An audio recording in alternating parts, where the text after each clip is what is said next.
In this video, we're going to do a full character analysis on Aki, who was only shortly able to see the world through a new lens before unavoidably becoming what he sadly hated most. When we first see Aki in Volume 1, he has a very straightforward ordinance and takes his job very serious.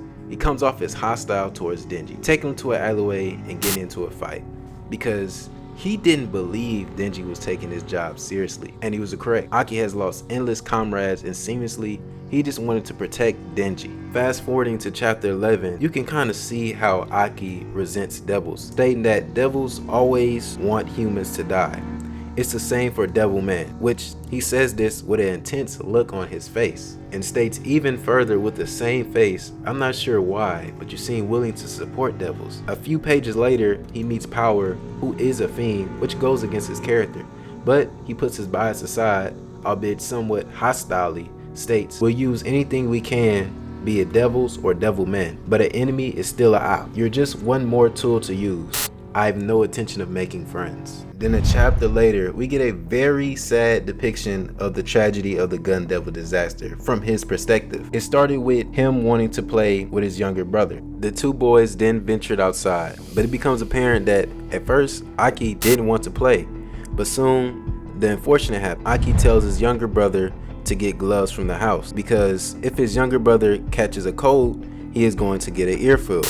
Then a few seconds later, his house is destroyed, his brother, mother, and father all deceased in a blink of an eye. Aki could only look shocked. I imagine this was very traumatic, especially because he was literally only 6 years old at the time. This led to Aki resenting devils and also dedicating his life to tracking down the Gun Devil. Fast forward to the Eternity Devil arc, Denji, Power, Himeno, and Kobani gets tasked with finding a Gun Devil fragment inside of a hotel. Yes, I know I skipped someone on purpose because he's just irrelevant to the story. But he did kind of save Kobani's life, and if she died, we would have never saw her dance, so I guess I'll say his name. His name is Arai. Anyways, during this arc, we get glimpses of Aki and Himeno. We learned that they have been working together for quite some time, evident by the flashback where they met at a graveyard. But we will come back to her later. Chapter 17, Kill Denji, is really a turning point.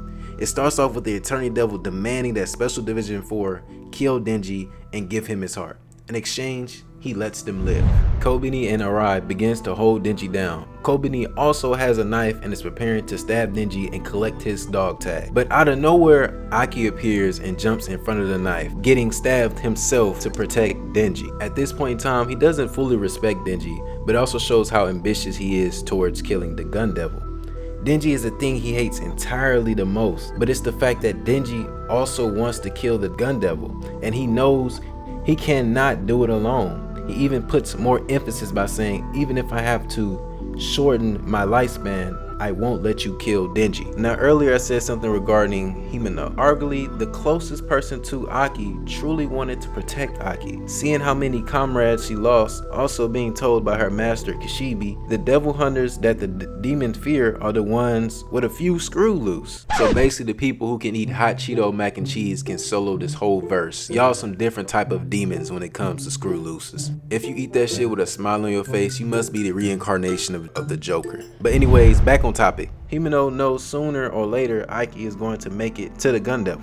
So she tries to convince Aki to flip to the civilian sector, which didn't really work out. She knows Aki will get killed by the Gun Devil, not because of strength, but because Aki is normal and sane. Himeno was also revealed to have romantic feelings for Aki, even forming a secret alliance, promising Denji if he helps her and sets her up with Aki, she will help him with Makima. But in chapter 25, this all takes a turn for the worse. During the Katana Man arc, a badly injured Himeno makes a pledge to the Ghost Devil, essentially giving her life away to save Aki. Aki had an intense look of disbelief on his face. Yeah, he lost his comrades before, but his connection with Himeno was more impactful than the rest. Fast forward to chapter 29, Aki is in the hospital and he's informed about who made it alive, and sadly it wasn't Himeno. He then asks the cursed devil how long he has to live and finds out he only has 2 years left to live. The next moment is real sad. He begins to light a cigarette and then a memory of Himeno pops up in his head. The same person who put him on to cigarettes. In this panel, you can see an almost completely broken man. Later on in that chapter, Himeno's little sister came and gave him some letters that was initially exchanged from sister to sister. And it said, "Is there anything I can do to get Aki to quit? Should I bring it up again in a vague way?" This moves us on to a more darker and yet confusing segment of Aki's story, which brings us upon the future devil. He has to do a contract with a supposedly even stronger devil and dedicate himself even more to the special division, and some immense foreshadowing happens. The future devil then tells him he is going to die in the worst possible way. The future devil also only wanted to live in his right eye, which after reading the manga second time, this ability was honestly trash, and the future devil didn't really help this man at all. But we will elaborate on this on another video. But now it's time to move on to chapter 38. Aki does something out of character. The katana devil was captured by Denji and restrained.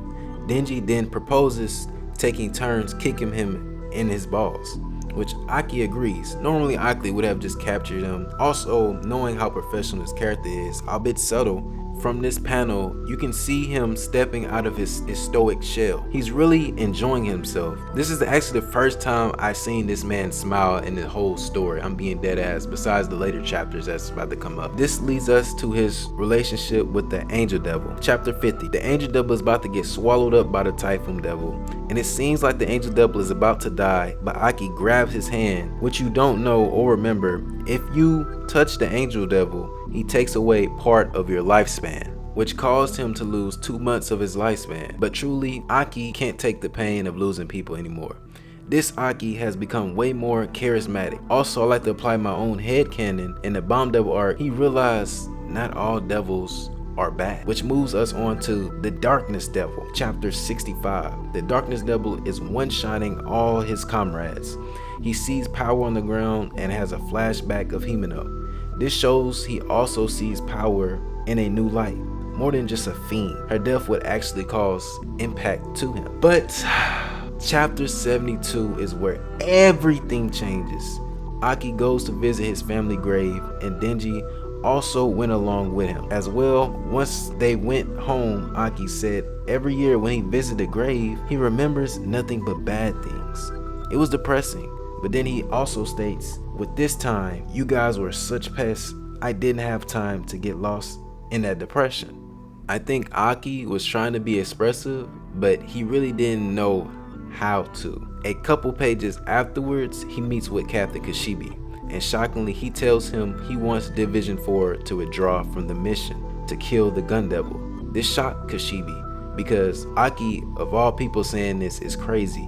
Even with Kashibi saying they will be able to fight the Gun Devil on equal footing, and also saying the Gun Devil location is classified information. If he pulls out, it will be years before whether the devil that killed his family is dead. Even though hearing all the replication of his actions, Aki was still able to accept that. And also this question brought it around full circle. When Kashibi asks why the change of heart, Aki, he then thought about Power and Denji dying, and all of a sudden he had got cold feet. It's evident that Denji and Power has made Aki way more saner. Chapter 72 shows more slice of life aspects. They generally look like a family, but we all know in Chainsaw Man, happy moments are always short-lived. Aki gets a call from Makima. Then she says his request was accepted. Special Division 4 will not participate in the expedition for the Gun Devil, but she will also have Denji and Power be a part of another division, that being Division 7. You can see the extreme dismay on Aki's face.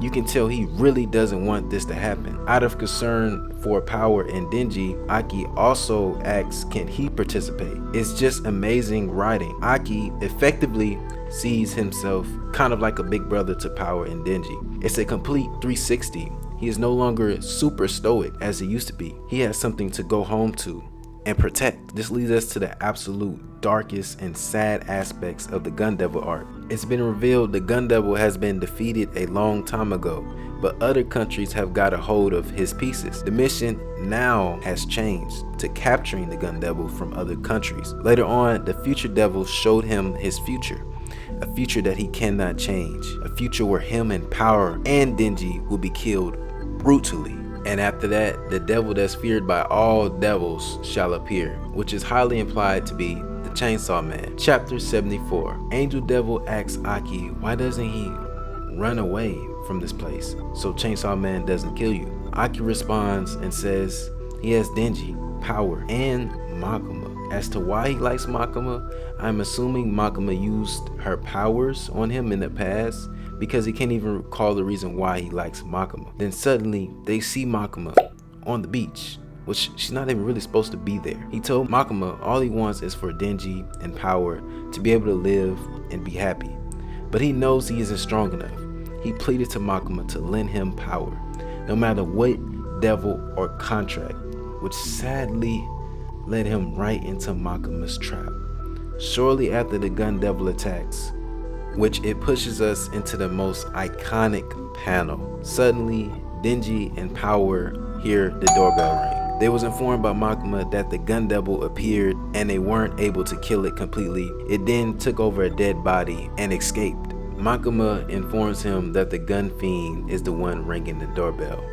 Denji then goes to open the door, and lo and behold, it's Aki in a sad and twisted fate. He had became what he hated most. As he was fighting Denji, in his mind, it was like a snowball fight. But in reality, every time he threw a snowball, someone died. But eventually, Denji had to kill Aki. Even before he died though, he left a will for Power and Denji, whilst the other half went to Himeno's family. Aki is a very well written character. It's very unique in the sense that he abandoned his revenge because he saw things to a new light. It wasn't just about killing the Gun Devil anymore. It was just about having a family, something which he lost at an early age. Meeting Power and Denji allowed him to see the world through a different lens.